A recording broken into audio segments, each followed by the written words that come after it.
इस press conference का मुख्य मकसद है कि अभी बिहार में वर्तमान में विधानसभा चुनाव होने वाला है और एनडीए के द्वारा जो प्रधानमंत्री जी के द्वारा देश स्तर पे और नीतीश जी सुशील मोदी के द्वारा बिहार स्तर पे जो किए जा रहे हैं वर्ग विकास की योजना, उनको आपके माध्यम से जनता तक के पहुंचाने का काम हो, यही उद्देश्य है। क्या लगता है इस बार क्या एजेंडा होगा? चुनाव में खड़ा हुए तकरीबन दर्जनों लोग यहाँ उम्मीदवार के रूप में खड़े हैं। भारतीय जनता पार्टी आज दुनिया की सबसे बड़ी पार्टी, 17 करोड़ से अधिक इस पार्टी के मेंबर हैं, तो स्वाभाविक है कि इस पार्टी के प्रति आकर्षण है, तो उम्मीदवार जरूर बढ़ेंगे। और हम भी पार्टी में 30 वर्षों से सक्रिय रूप से, पार्टी में हम तो 90 से पहले आए, लेकिन 30 वर्षों 1990 से लगातार सक्रिय रूप से काम कर रहे हैं। पार्टी का जितना भी चुनाव 90 से अभी तक में हुआ है, लोकसभा हो, विधानसभा हो, विधान परिषद हो, या हर स्तर का जो एनडीए समर्थित चुनाव हुआ है, उस चुनाव में हमने सक्रिय भूमिका निभाया और पार्टी के समर्पित एक कार्यकर्ता के होने के नाते इस बार मैं बेगूसराय विधानसभा से अपनी उम्मीदवारी दिया और बाकी निर्णय जो उम्मीदवार अधिक हैं, ये तो शीर्ष नेतृत्व का काम है कि उसमें कौन से उम्मीदवार होंगे। जो उम्मीदवार शीर्ष नेतृत्व के द्वारा तय होगा, हम लोगों का काम उनको जिताने का काम होगा, सब मिल बैठे। लेकिन जब तक उम्मीदवारी घोषित नहीं होती, सभी आदमी अपने अपने दावा, अपना अपना पक्ष शीर्ष नेतृत्व, प्रदेश नेतृत्व, केंद्रीय नेतृत्व के सामने रख रहे हैं। अब ये उनका विषय है, उनका काम है कि किसको उम्मीदवार किस विधानसभा से कहाँ किसको बनाएंगे। लेकिन अपना दावा लोकतंत्र में सबको अधिकार है रखने का। हम भी एक पार्टी का कार्यकर्ता है बीजेपी का, और बेगूसराय बीजेपी का सीट है, इसलिए हम भी अपनी उम्मीदवारी रखते हैं। सर, आप एक राजनीतिक परिवार से भी आते हैं और आपने कहा कि सर 30 साल से हम इस विधानसभा में कार्य कर रहे हैं।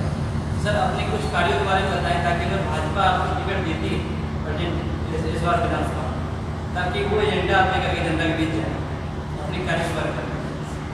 देखिए, एनडीए का एक ही मुद्दा, सबसे बड़ा मुद्दा होता है विकास। सबका साथ, सबका विकास, सबका विश्वास। विकास में किसी जाति धर्म से ऊपर उठ के विकास की बात होती है। अगर सड़क बनेगी, ऐसा नहीं होगा कि सिर्फ एनडीए कार्यकर्ता उस पर चलेंगे, सिर्फ बीजेपी के कार्यकर्ता चलेंगे। हर दल, हर जाति के लोग चलेंगे। पुल बनेंगे, सभी लोग चलेंगे। बिजली आएगी तो सभी के घर में आएगी। गैस चूल्हा का योजना जो सरकार ने दिया सभी को दिया। स्वास्थ्य योजना का लाभ जो सरकार ने 5 लाख तक का दिया गरीबों को मुफ्त में, सभी को दिया।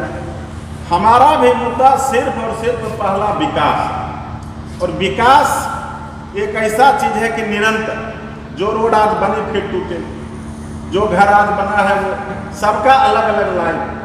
तो सिर्फ और सिर्फ विकास, सुशासन, कानून का राज स्थापित हो, भ्रष्टाचार मुक्त हो और विकास की गति दिन प्रतिदिन बढ़ता जाए, बेरोजगारी दूर। यही मेरा एनडीए का मुद्दा है, मेरा मुद्दा है, मेरा विजन। उसके बाद जब 90 से 2005 तक लालू जी का राज आया, इस बीच विकास बिहार में शून्य हो गया। किसी भी तरह का विकास नहीं हुआ बिहार में। लालू जी कहते थे कि गरीबों को रोड की क्या जरूरत है, आपको गाड़ी नहीं है, पैदल चलना है, इसमें रोड की क्या जरूरत है, तो रोड नहीं बना।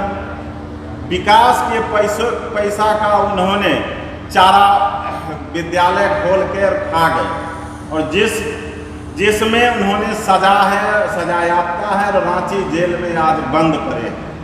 तो ये लालू जी का 15 साल का जो कुशासन हुआ, अपहरण उद्योग शुरू हो गया, एक भी रोजगार नहीं, बिहार से लोग पलायन हो। और बिहार से मुझे लगता है कि 2 करोड़ से ज़्यादा लोग बाहर में जाके बस गए। जो दुनिया भारत में जितने भी इंडस्ट्री हैं हर जगह बिहारी मजदूर चले गए। 2005 में जब एनडीए गठबंधन नीतीश कुमार और सुशील मोदी के नेतृत्व में एनडीए सरकार बनी, उसके बाद फिर से विकास की पटरी को धीरे धीरे लाने का काम किया गया। तो जो जंग लग गया था, समाप्त हो गया, उसको लाने में समय लगा। लेकिन आज के डेट में आप देखिए कि बिहार के हर गली में रोड बना हुआ, यहाँ तक कि नीतीश कुमार कुछ राष्ट्रीय योजना में भी काम किए हैं। नितिन गडकरी जी हमारे जो परिवहन मंत्री है, पथ परिवहन मंत्री, 4 लाइन का काम किया जा रहा है। बेगूसराय के सिमरिया में आपका ब्रिज, 2 ब्रिज बनने जा रहा है। एक ब्रिज पहले से है, 2 ब्रिज अभी, एक रेलवे ब्रिज और एक आपको सड़क ब्रिज, 4 लाइन। सड़क है 4 लाइन और ब्रिज है 6 लाइन। ये नितिन गडकरी जी ने कर दिया भविष्य को देखते, क्योंकि एनडीए का विजन 200 साल आगे तक चलता है, सिर्फ वर्तमान ही नहीं आगे। आप देखिए नीतीश कुमार जी का घर घर बिजली लाने का काम किए हैं, अपहरण उद्योग को बंद कर दिए।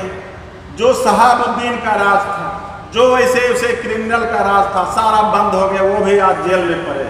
राइफल निकाल के लोग सड़क पे चलते थे, शाम होते ही किसी को अपहरण कर लिया जाता था। रेप जो बढ़ा हुआ था, कानून के भय से ये सारे चीज समाप्त हो गए।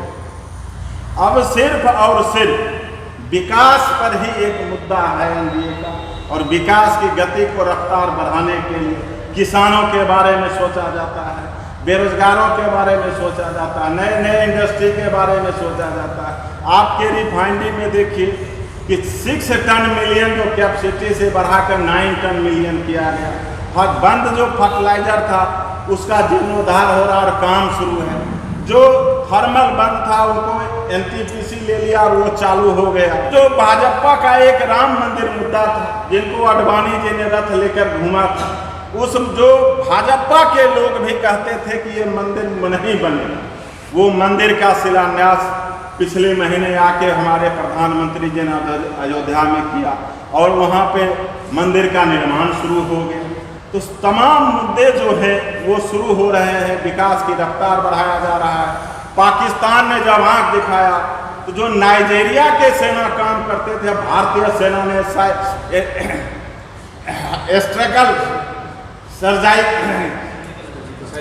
सर्जिकल स्ट्राइक करके और पाकिस्तान के अंदर घुस के उसको तबाह किया। अभी चीन जो विश्व महाशक्ति है वो टकराने की कोशिश कर रहे हैं। नरेंद्र मोदी ने जाके लद्दाख सीमा पर सेना को मनोबल बढ़ाया और रफाल ला के कूटनीतिक के कारण अपने विश्व के कई देशों को अपने साथ खड़ा करके और चीन को इस हाल में खड़ा कर दिया कि चीन घुटना टेकने के लिए मजबूर हो गया। तो आज भारत विश्व शक्ति के रूप में, विश्व गुरु के रूप में चल रहा और नरेंद्र मोदी जी ने भारत का नाम विश्व स्तर पे ऊंचा उठाया।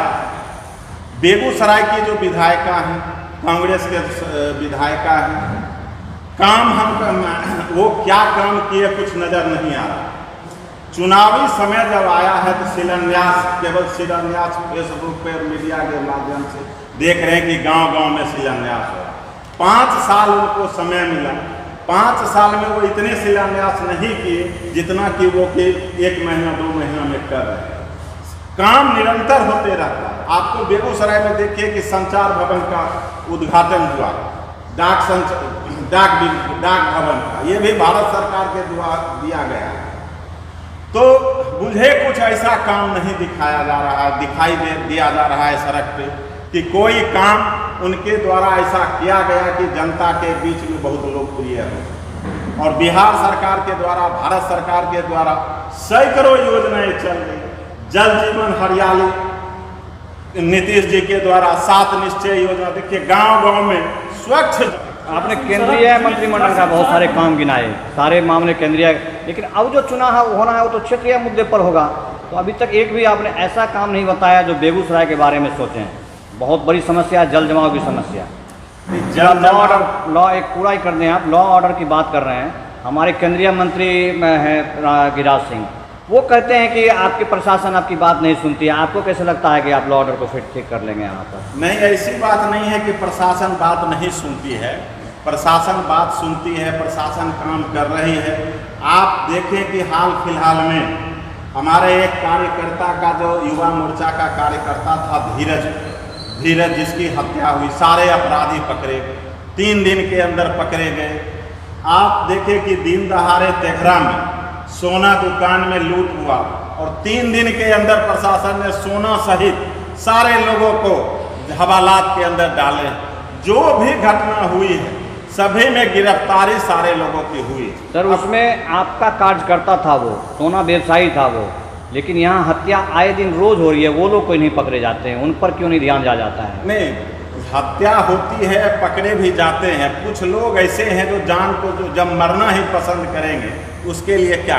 लेकिन कानून का राज है, कानून अपना काम कर रही है। हत्या होती है, उस पर FIR दर्ज होता है, वो गिरफ्तार होते हैं। जनता तो कह रही है कि वर्तमान में भी जो हमारी सरकार है, कानून पर उनका राज है, जिसको मर्जी ऐसा धमकी आता है कि जो भी कार्यकर्ता हैं JDU के खास करके, आपने देखा है अभी हमारे विधायक जी ने साफ तौर पर कहा कि रामदीदी के लोग गांजा बेच सकते हैं या गांजा बेचें। नहीं, ऐसा नहीं है। किसी भी आदमी को कानून के खिलाफ काम करने का अधिकार नहीं है। जो भी करेंगे उन पर कानूनी शिकंजा कसा जाएगा। बिजली पहुंची सड़क को लेकर NDA कितने दिनों तक लोगों के बीच जाएगी? क्या रोजगार भी एक मुद्दा है? हाँ, रोजगार एक मुद्दा है। रोजगार आप देख रहे हैं कि बेगूसराय में भी मेडिकल कॉलेज का टेंडर हो चुका है। वो जो बनेगा मेडिकल कॉलेज, उससे भी रोजगार बढ़ेंगे। आपको रिफाइनरी में जो 6 टन से 9 टन मिलियन हो रहा, उसमें भी रोजगार बढ़ेंगे। आप देख रहे हैं कि फर्टिलाइजर में काम शुरू है, लोग को रोजगार मिल रहा है। ये जो आप सड़क पे पानी देख रहे हैं, सरकार के द्वारा, बुडको के द्वारा टेंडर किया गया था बेगूसराय में सीवरेज योजना, जो तमाम गली गली के सीवरेज बना के और एक संप हाउस का, बेगूसराय में 3 संप हाउस का निर्माण किया जाएगा। और इस संप हाउस के द्वारा जितने भी गली गली से पानी को खींच के उसको वाटर ट्रीटमेंट, साफ पानी करके उसको गंगा नदी में पहुंचाने का काम किया जाएगा। लेकिन ये जो इसका लंबा ये खिंच गया कि लॉकडाउन के कारण एक ऐसी परिस्थिति मार्च में आ गई जिसमें कि 2-3 महीना कंटिन्यू लॉकडाउन हुआ, कोई काम नहीं हुआ। नहीं तो ये काम पूरा हो गया रहता। ये गुजरात की कंपनी को टेंडर पटना में बुडको कंपनी द्वारा दिया गया सीवरेज योजना को ठीक करने के लिए। और जब सीवरेज योजना दुरुस्त हो जाएगा, उसके बाद जो सड़क है या जो पोल जहाँ पे बिजली की गड़बड़ी है, सारे योजनाओं को ठीक करने का काम ये सब टेंडर हो चुका है।